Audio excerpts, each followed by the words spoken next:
बहुत बहुत सर स्वागत है कार्यक्रम में। और आप जिस विभाग की जिम्मेदारी संभाल रहे हैं सर, प्रधानमंत्री का ड्रीम प्रोजेक्ट स्किल इंडिया, तो रिपब्लिक भारत के बड़े मंच पर सर क्या कुछ चल रहा है विभाग में, इससे क्या फायदा? मैं तो देख रहा हूँ दिल्ली में एआई समिट चल रही है, दुनिया के कई देश आ रहे हैं और बहुत सारी चीजें वहां दिख रही हैं। तो उत्तर प्रदेश और यहाँ का जो स्किल डेवलपमेंट जिसको आप देख रहे हैं, उसको यूपी में आप किस तरह से आगे लेकर बढ़ रहे हैं? देखिए, सर्वप्रथम मैं आर भारत की पूरी टीम का, आपके श्रोताओं का, दर्शकों का, यहाँ उपस्थित सभी बंधुओं का बहुत धन्यवाद करता हूँ कि आपने आर भारत के माध्यम से हमको प्रदेश की जनता तक पहुँचने का ये अवसर प्रदान किया। जैसा आपने विषय रखा है, तो निश्चित रूप से आदरणीय प्रधानमंत्री नरेंद्र मोदी जी का एक ड्रीम प्रोजेक्ट, मुख्यमंत्री जी का भरपूर उसके अंदर आशीर्वाद और दोनों का संरक्षण विभाग को रहता है। और हमने पिछले 5 वर्षों के अंदर, बल्कि कहिए 8 वर्षों के अंदर, एक बड़े छलांग इस विभाग में लगाने का काम किया। प्रधानमंत्री जी का संकल्प है कि सबको सरकारी नौकरी नहीं मिल सकती। जब बच्चे पढ़ाई करते हैं तो उनके सामने लक्ष्य रहता है कि उन्होंने मान लो इंटरमीडिएट में साइंस ली, तो किसी को इंजीनियर बनना है, किसी को डॉक्टर बनना है, किसी को मिलिट्री में जाना है, किसी को मेडिकल फील्ड में जाना है, और बहुत सारे फील्ड हैं। लेकिन हम सब जानते हैं जब बच्चे कंपटीशन देते हैं तो सबको सफलता नहीं मिलती है, और सफलता नहीं मिलती तो फिर उनके सामने एक सपना अधूरा लगता है। उस अधूरे सपने को साकार करने का विभाग हमारा काम करता है। उनके चेहरे पर मुस्कान कैसे आए, उनके सपने पूरे कैसे हों, संकल्प उनके पैसे को कैसे पूरे हों, उसके लिए स्किल के माध्यम से हम उनको प्रशिक्षण देने का काम करते हैं, ट्रेनिंग देने का काम करते हैं। और केवल सेक्टर की ट्रेनिंग नहीं है, वो आत्मनिर्भर कैसे बने, उनकी प्रेजेंटेशन कैसे बढ़िया हो, कॉन्फिडेंस उनके अंदर कैसे क्रिएट हो, ये एक बड़ा काम विभाग के माध्यम से होता है। और पूरे प्रदेश में ये लगातार काम चलता है, बहुत तेजी के साथ चल रहा है। इसको आगे बढ़ाने का काम कर रहा है। बिल्कुल। सागर। लेकिन अगर बात जब स्किल की होती है तो प्रदेश की बागडोर उन युवाओं के हाथों में जो जितना बेहतर शिक्षक होगा उतनी बेहतर दिशा में प्रदेश की रफ्तार बढ़ेगी। संकल्प परियोजना की शुरुआत हुई और आपने ये सोचा कि कैसे स्किल के इकोसिस्टम को बेहतर किया जाए। उस इकोसिस्टम पर कितना काम अभी तक हुआ, आगे क्या तैयारी है? देखिए, संकल्प योजना है, हमारे पास DDU GKY है, कौशल विकास मिशन है, अपैरल है। इन क्षेत्रों में हमने बड़ा काम करने का काम किया है। और अभी कल हमारी एक सेमिनार लखनऊ में थी, 8 प्रदेशों के डायरेक्टर्स, ऑफिसर्स उसके अंदर आए। और DDU GKY में दीनदयाल उपाध्याय ग्रामीण कौशल विकास योजना के अंतर्गत पूरे प्रदेश में, पूरे हिंदुस्तान के अंदर युवाओं को प्रशिक्षित करने का काम करते हैं। 3 वर्ष का कोर्स होता है, इंडोर कार्यक्रम चलता है, उसमें बहुत सारी बेटियां, महिलाएं, युवा आते हैं और डिफरेंट सेक्टर्स के अंदर उनको हम प्रशिक्षण देने का हम काम करते हैं। उनके वर्तमान में हमने टाटा के साथ MOU करके अपनी प्रदेश की 303 ITO में से 142 ITIs प्लस 62 ITI ऐसी ITI को डेवलप करने का काम किया है डिफरेंट नए सेक्टर्स के साथ। मैं चाहूँगा आपके चैनल के माध्यम से कि लोग वहाँ विजिट करें, एक बार आएँ, देखें। और जब देखेंगे तो आपको लगेगा कि जो पूर्व की सरकारों में ITI होती थी और भैंस के तबेले वो हुआ करते थे और ITI को प्रवेश लेना पसंद नहीं करता था। आदरणीय प्रधानमंत्री जी के कुशल नेतृत्व में, आदरणीय मुख्यमंत्री का नेतृत्व, उनका मार्गदर्शन और टाटा के साथ लगभग 7,000 करोड़ रुपए का MOU हमने करके CSR फंड से इतना बजट हमको मिला। अब पूरे प्रदेश को हमने बहुत शानदार तरीके से, आप जाइए वहाँ के शेड देखिए, इंफ्रास्ट्रक्चर देखिए, AC उसके अंदर लगे हैं। आप कल्पना करिए, आप IT के अंदर भी AC लगते हैं, इंजीनियरिंग कॉलेज में, मेडिकल कॉलेज में AC लगते हैं। और शानदार हमने आर्टिफिशियल इंटेलिजेंसी, जो आज की लेटेस्ट टेक्नोलॉजी है, उसके लिए, ड्रोन के लिए, सोलर के लिए, 3D प्रिंटिंग के लिए, एविएशन के लिए, प्लम्बिंग के लिए, और उसके अलावा marketing, sales, apparel, hospitality, medical care, यानी जो आज लेटेस्ट आवश्यकताएं हैं किसी भी फील्ड के अंदर, उन सबको हम प्रशिक्षण देने का हम काम कर रहे हैं। ये बड़े टारगेट को लेकर चल रहे हैं, उसको पूरा करने का हम काम कर रहे हैं। आपने कुछ दिन पहले कहा कि युवाओं को शिक्षित बनाने का हमारा मकसद ये भी है कि पाकिस्तान को कैसे हम टारगेट करें। पाकिस्तान भी आपके निशाने पर है, युवाओं को शिक्षित करने के साथ ही साथ क्या करना चाहते हैं ऐसा? नहीं, पाकिस्तान का टारगेट विषय तो थोड़ा पॉलिटिकल है। ये है क्या है कि दो प्रकार की बातें हैं।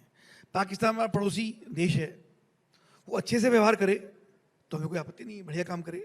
वो अपना काम कर रहा है, हम अपना काम कर रहे हैं। विदेशों के संबंध, हमारे विदेश मंत्री होने के नाते केंद्र की सरकार उसको देखती है। सामरिक संबंध अच्छे हों तो बहुत सारी अपेक्षाएं रहती हैं, संभावनाएं रहती हैं आगे बढ़ने की, एक दूसरे सहयोग भी होता है।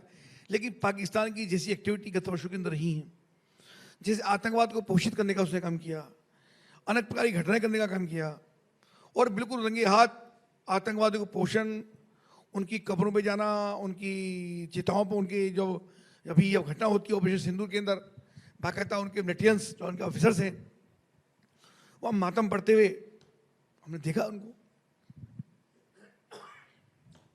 तो ऐसे समय में हमने ये बात कही थी कि जो नौजवान आत्मनिर्भर होगा उसके कॉन्फिडेंस उसके अंदर होगा, चेहरे पर मुस्कान उसकी होगी, आगे बढ़ने की ललक उसके अंदर होगी, तो समाज के प्रत्येक क्षेत्र में आगे बढ़ेगा।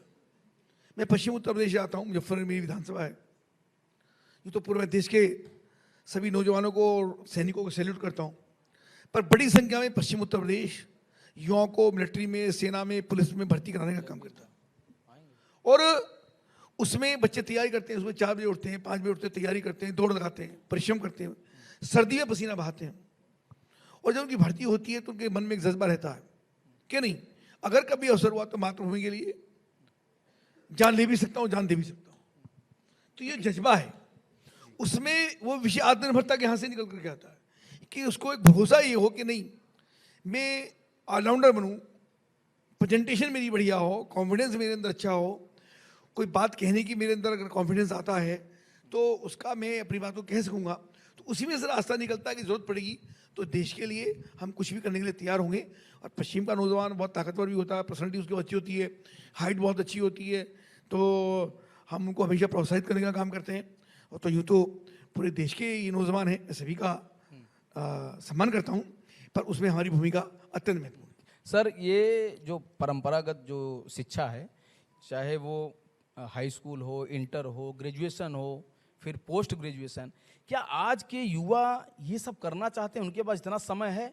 क्या समय ये नहीं है सर कि हम क्लास 8 के बाद उनको स्किल डेवलपमेंट? देखिए, आदरणीय प्रधानमंत्री जी ने जब राष्ट्रीय शिक्षा नीति 2020 आई, एनईपी, तो बड़ा परिवर्तन करने का काम किया। ये विषय पहले नहीं होता था। 35 वर्ष के बाद राष्ट्रीय शिक्षा नीति आई है, बहुत सारे इनोवेशन उसके अंदर हुए हैं, पर हमारे विभाग के अंदर एक बड़ा छलांग लगाने का, परिवर्तन करने का काम ये हुआ। आप कल्पना करिए, हम सब लोग पढ़े हैं, जब पढ़ते थे, आज भी बच्चे पढ़ते हैं, तो मान लो किसी 12th किया, तो 12th के बाद उसे मान लो कंपटीशन दिया, कोई एडमिशन उसका किसी टेक्निकल में, किसी मेडिकल में, किसी इंजीनियरिंग में हुआ तो अलग बात है। अन्यथा उसने बीकॉम किया या बीए किया या बीएससी किया, उसके बाद फिर एमएससी किया या बीकॉम किया या एमकॉम किया, तो उसके बाद भी उसको रहता कि अब मैं क्या करूं, यानी बीकॉम के बाद क्या, एमकॉम के बाद क्या, इतना करने के बाद भी ये नौकरी को लेके, पीएचडी करने के बाद भी क्या, जी, उसको फिर कंपटीशन का सामना करना पड़ता है कि किसी कंपटीशन के माध्यम से उसको क्वालिफाई करके तब वो आगे बढ़ता है। पर हमारे लिए चैलेंज ये है कि अगर वो तब भी नहीं कर पाए तो क्या होगा, क्योंकि सब बच्चे नहीं कर पाते, सब बच्चे टॉपर नहीं हो सकते जी। या मान लो 1000 जॉब भी नहीं मिल सकती, 1000 वैकेंसी गवर्नमेंट में या किसी प्राइवेट सेक्टर में निकलेगी और एग्जाम देने वाले कंपटीशन में 10,000 बच्चे हैं या 50,000 बच्चे हैं, तो अल्टीमेटली 10,000 को ही अपॉर्चुनिटी मिलेगी, बाकी को नहीं मिलेगी। तो प्रधानमंत्री जी ने कहा कि इन बच्चों को हम प्राइमरी स्टेज से स्किल करने का काम करें। जी, टॉपिक की चर्चा मैंने आपसे की, इसके और भी बहुत सारे प्राइमरी स्टेज से 163 सेक्टर्स में हम लोग ट्रेनिंग कराने का काम करते हैं।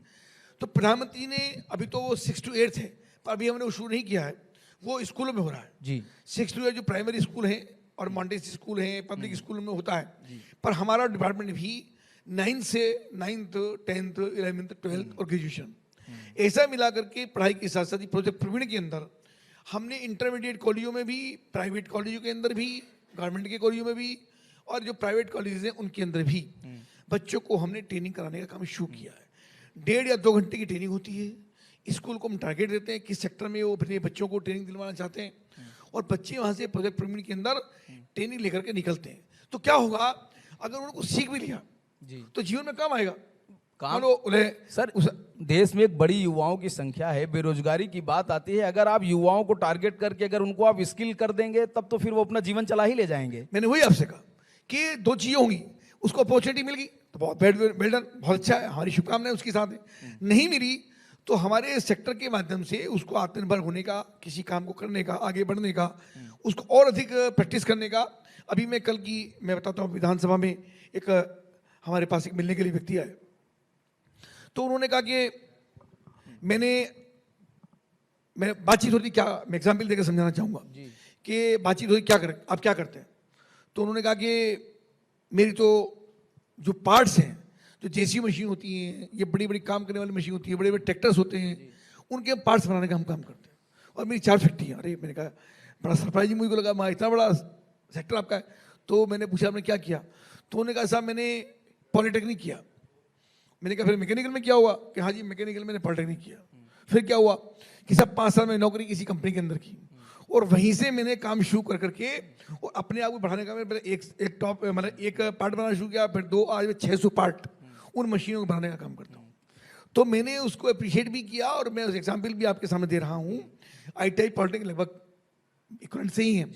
तो मैकेनिकल में केवल पॉलिटेक्निक का डिप्लोमा लेकर के, यानी छोटी सी ट्रेनिंग उसने ली 3 साल की, और उसने नौकरी की है 5 साल, और 5 साल की नौकरी बना करके अपने आप को इतना ग्रो करने का काम किया। आज 600 करोड़ का टर्नओवर उसका है। उसने मुझे खुद, ये कल की बात मैं आपसे कर रहा हूँ। तो ये कब हो पाया, ये तभी हो पाया जब किसी टेक्निकल हुनर उसके पास रहा। नॉन टेक्निकल में आज बहुत सारी, जिसका आपने अभी आर्टिफिशियल इंटेलिजेंस की बात की, लेकिन दिल्ली के अंदर एग्जाम वो चल रहा है, एग्जीबिशन इतना बड़ा, अब देश भर के, दुनिया भर के लोग उसके अंदर आ रहे हैं।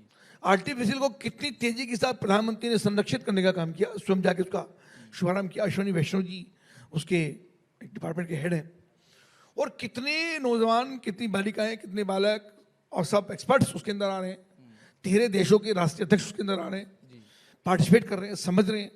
तो कितना बड़ा इनोवेशन हो रहा है, कितनी अपार संभावना देश में आगे बढ़ने की है। और हम बाहर बैठे रहेंगे कि नहीं, हम नहीं, हमारी बस का नहीं, हम नहीं कर सकते, हम नहीं जानेंगे, तो नहीं कर पाएंगे। सर आपके विभाग में भी तो तमाम डिमांड आती होगी, चाहे वो विदेश की या कंपनियां हो या देश की कंपनियां, कि हमको स्किल युवाओं की जरूरत है, जो स्किल्स हुनर पूरी तरह से प्राप्त किए हो कि नहीं क्षेत्र में। तो आपके पास ये क्वेरी तो लगातार रहती होगी ना? नहीं रहती है, हमारे पास इंक्वायरी, हमारी बातचीत होती है, हमारे पास डिपार्टमेंट्स हैं, एजेंसीज हमारे पास हैं, डिपार्टमेंट के लोग भी बात करते हैं। हम जितनी बड़ी बड़ी यहाँ कॉर्पोरेट्स ग्रुप है इंडस्ट्रीज़ की, उनके साथ हम बातचीत करते हैं। फिक्की है, PhD चैम्बर है, IIA है, फेडरेशन है, ICICI है, ऐसे जिनके बड़े बड़े ग्रुप्स हैं इंडस्ट्रीज़ के, उनके साथ हमारी सेमिनार होती है। हम जाते हैं वहाँ, बातचीत करते हैं, उनको बुलाते हैं, वे भी हमको बुलाते हैं, और उनके माध्यम से हम इंडस्ट्री में, इंडस्ट्री की डिमांड के अनुरूप, यानी इंडस्ट्री चाहती क्या है। जैसे अभी इन्वेस्टर समिट हुई, मतलब 35 लाख करोड़ के MOU होते हैं उत्तर प्रदेश के अंदर, काम उन पर चल रहा है, कुछ धरातल अभी आए हैं, कुछ अभी नहीं आए। तो ऐसे सब इंडस्ट्रीज के साथ उनकी डिमांड क्या है, कैसी मैन पावर उनको चाहिए। अभी हमारे बराबर में, नोएडा के बराबर में जेवर एयरपोर्ट बन रहा है, एविएशन में हम लोग काम कर रहे हैं। एविएशन का मतलब सबको हम पायलट मेरे सेक्टर में नहीं है, पर पायलट के अलावा, उसके अलावा बहुत सारे लोग हैं जो मैन पावर डिफरेंट टाइप की जरूरत पड़ती है, तो उनको हम ट्रेनिंग देने का हम काम करते हैं। तो लेकिन कपिल जी, जब बात हम स्किल डेवलपमेंट जैसे ड्रीम प्रोजेक्ट की हम कर रहे हैं, तो बात हम करेंगे उस साक्षरता दर के गैप की भी। सन 2011 के दौरान 67.76% था। अभी भी लगभग महिलाओं और पुरुष के बीच का गैप लगभग ये 20% का है साक्षरता दर। इसके लिए कपिल देव जी ने क्या काम किया अभी तक? एक मंत्री होने के नाते मेरी जिम्मेदारी है, डिपार्टमेंट में साक्षरता वाला विषय हमारे यहाँ नहीं है, पर अल्टीमेटली प्रदेश के नाते, जनप्रतिनिधि होने के नाते, सामाजिक जागरूक कार्यकर्ता होने के नाते, जो चर्चा मैंने आपसे की है, हमने देखिए हमारे पास चैलेंज क्या है, जिसकी चर्चा मैं भी आपसे कर रहा था। जो बच्चे ड्रॉप आउट हो जाते हैं, उतना नहीं पढ़ पाते, कोई 12th में, कोई 11th में, कोई 12th करने के बाद, और उनको लगता है कि उनके भी सपने होते हैं, माता पिता के सपने होते हैं, वो उतना आगे बढ़ने की संभावना नहीं रहती है। ऐसी बड़ी संख्या प्रदेश के अंदर रहती है। तो उस पर साक्षरता के साथ साथ टेक्निकल एजुकेशन, स्किल उसके हाथ में हो, ये मुझको लगता है साक्षरता के साथ उसके हाथ में हुनर होना, ये बहुत महत्वपूर्ण काम है जिसको लगातार बढ़ाने का हम काम करें। लेकिन अब आगे क्या आपका रोड मैप अब तैयार है कि कैसे, क्योंकि अभी भी देखिए यूपी में रोजगार की कमियां, उनको स्किल डेवलपमेंट का क्या आपको लगता है कि आपने उस सपनों को साकार कर दिया युवाओं के जिस सोच के साथ आप आए थे? कभी एंड नहीं हो सकता किसी टॉपिक का, लगातार सतत प्रक्रिया है, जनरेशन आती रहती है, स्किल होती रहती है, आगे बढ़ते रहते हैं। बहुत सारे लोग करते भी नहीं है, बहुत सारे लोग छोड़ के भी चले जाते हैं, लगातार काम नहीं करते हैं। अल्टीमेटली काम करने के लिए पसीना तो बहाना पड़ेगा, सीखना तो पड़ेगा। एक कविदास जी का दोहा भी है कि जिन ढूंढा तिन पाइयां, गहरे पानी बैठी मैं बपूरा बूढ़ंद रहा किनारे बैठी। जो किनारे बैठा रहा उसने कुछ नहीं पाया, जो अंदर डूबा समुद्र के अंदर उतरा। समुद्र का मतलब मैं ये नहीं कहूँगा कि इस समुद्र में जाके डूब जाओ, पर अल्टीमेटली जब डेप्थ में जाएंगे, आप सीखने की कोशिश करेंगे, जानने की कोशिश करेंगे, तो अपार संभावनाएं काम करने की हैं। और जब आप काम करेंगे तो आपको एक सबसे बड़ी बात, मैं बार बार उस शब्द को इस्तेमाल कर रहा हूँ, ये जो कॉन्फिडेंस है, अपना प्रेजेंटेशन है। बहुत सारे लोग सीख जाते हैं, अपनी बात को बता नहीं पाते। बहुत सारे बच्चे भी यहाँ बैठे हैं और जो और भी हमारी बात को सुन रहे हैं। मैं कई बार स्कूलों में, कॉलेज में जाता हूँ, बच्चों से बातचीत होती है, स्टूडेंट से बातचीत होती है, जिस टॉपिक को जानते हैं उसका भी जवाब नहीं दे पाते।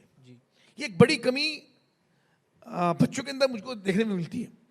टॉपिक की जानकारी है पर बोलने में हेजिटेशन उनको होता नहीं, हम नहीं बोलेंगे, कोई दूसरा बोलेगा, मैं बोलूँगा तो मेरे दोस्त हंसेंगे। ये जो कॉन्फिडेंस का जो प्रॉब्लम है, इसके लिए मैं लगातार बातचीत करता हूँ, लगातार कोशिश करूँ। आप बोलने की कोशिश करिए, बोलिए, गलती होगी तो कोई बात नहीं, आपके नंबर नहीं घटेंगे, पर अपनी बात को कॉन्फिडेंटली आप कह सकें, अपने आप को प्रस्तुत कर सकें, आप एक जागरूक नागरिक रहे। और हर topic you have to be allrounder.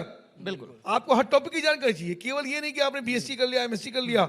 दुनिया में, देश में क्या चल रहा है, हमारी इकोनॉमी कहाँ है, हमारे शस्त्र भंडार कहाँ हैं, हमारे सामरिक संबंध हमारे विदेशों से कैसे हैं, आज हम कहाँ पर खड़े हैं, कौन हम लोगों के हमारे मित्र हैं, कौन हमारे विरोधी हैं, दुनिया में क्या चल रहा है, इकोनॉमी देश की क्या है, जीडीपी देश की कैसे बढ़ती है, और जीएसटी के माध्यम से सरकार कैसे प्लानिंग देश भर की करती है। यानी जैसे परिवार चलता है वैसे ही देश और प्रदेश भी चलता है। पर जानकारी बच्चों को सब चीज़ों की होनी चाहिए। अगर आप समाज में बैठते हैं तो किसी टॉपिक पर चर्चा होती है तो आप मुंह न छिपाएं, आप अपनी बात कह सकें, उसमें आपका हस्तक्षेप हो सके, उस डिबेट में आप पार्टिसिपेट कर सकें। अगर आपने ऐसा करने का काम किया तो निश्चित रूप से आपको आगे बढ़ने का अवसर मिलेगा। बहुत बहुत सर धन्यवाद। बहुत बहुत शुक्रिया कपिल जी, आप मंच पर आए, कीमती समय दिया। बहुत ही शानदार आपका यह संबोधन रहा। और चूंकि जो देश के जो युवा हैं, प्रदेश के युवा हैं, उनको आप स्किल करेंगे तो प्रदेश का भी ग्रोथ होगा, बच्चों का भी भविष्य बनेगा। बहुत बहुत धन्यवाद। बहुत धन्यवाद सर इस आयोजन का हिस्सा होने के लिए। अब स्मृति चिन्ह देकर सम्मानित करिए राघवेंद्र और सागर। तो संस्कृति से लेकर सुरक्षा तक और समावेश से लेकर स्वास्थ्य तक